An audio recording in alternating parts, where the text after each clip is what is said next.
So let's bring in Symone Sanders, CNN political commentator and a Hillary Clinton supporter, and Betsy McCoy, former lieutenant governor of New York and a Donald Trump supporter.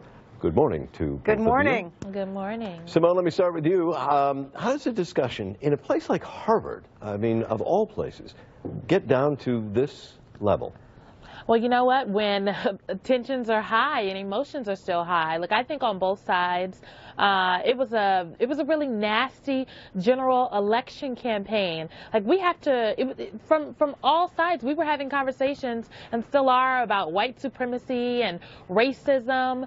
We didn't get to have any real policy conversations. You know, Donald Trump trotted out the women who had accused former President Clinton. Yeah, I don't want to rehash all of the issues there. I just want to, how did this kind of a Harvard setting devolve into what was a verbal fistfight? For all the reasons I just listed, because the tensions were still high. So emotions and there's are still emotions there. are still high, and there are real questions on a real disagreement from both sides actually as to how Donald Trump actually ascended to be the 45th president of the United States of America. Okay, well, let me bring in Betsy, and before I do, I want to play a little bit more sound from this forum.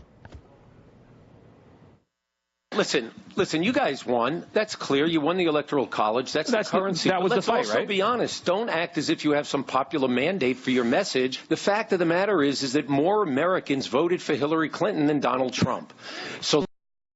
And there was nothing that said the road to popular vote anywhere. Hey guys, we won. You don't have to respond. Okay, I mean, seriously, no. Hold on. Why is there no mandate? You've lost 60 congressional seats since President Obama got there. You lost more than a dozen senators, a dozen governors, 1,000 state legislative seats. We're talking about this election, No, you said there's no mandate.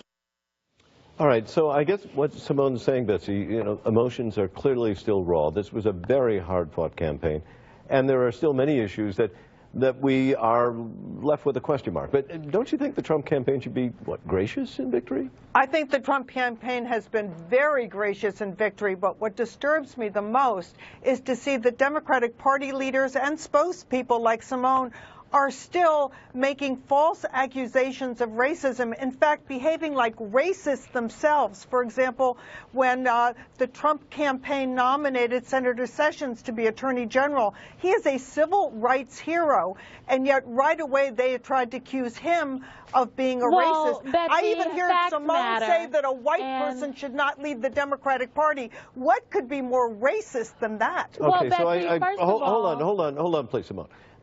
We're trying not to get back to the campaign. I'm trying to get, Betsy, I just asked, can the campaign be gracious in accepting his victory? You gave me one line and then you went into the criticism. The Democratic Party making false accusations of racism, and one reason Donald Trump won is that Americans are sick and tired of reverse racism, and that's what they heard from Hillary Clinton from the beginning. She would go in front of audiences and tell black people that they are the victims of systemic racism, and that was a lie. Betsy, all right, people Betsy, of color, let's stop there. Symone, hold on. victims.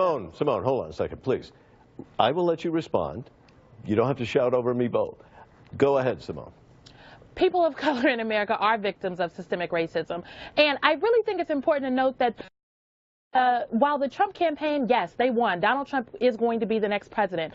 There's still some real underlying issues. The rhetoric that the campaign elevated, these fringe elements that they brought into mainstream, like these are things that people in America are still dealing with. That is why we are having conversations about racism and white supremacy. And the Trump campaign and the Republicans have to at least own that so we can move forward. All right. We don't own it because those accusations of white racism are false.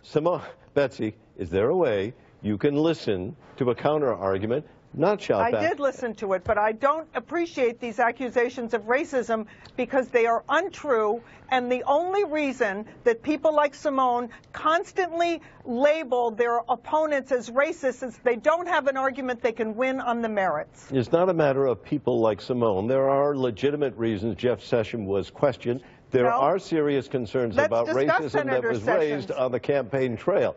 But we are out of time. Thank you both. Betsy Symone just Sanders bees-peopled me. Betsy McCoy. Thank you very much.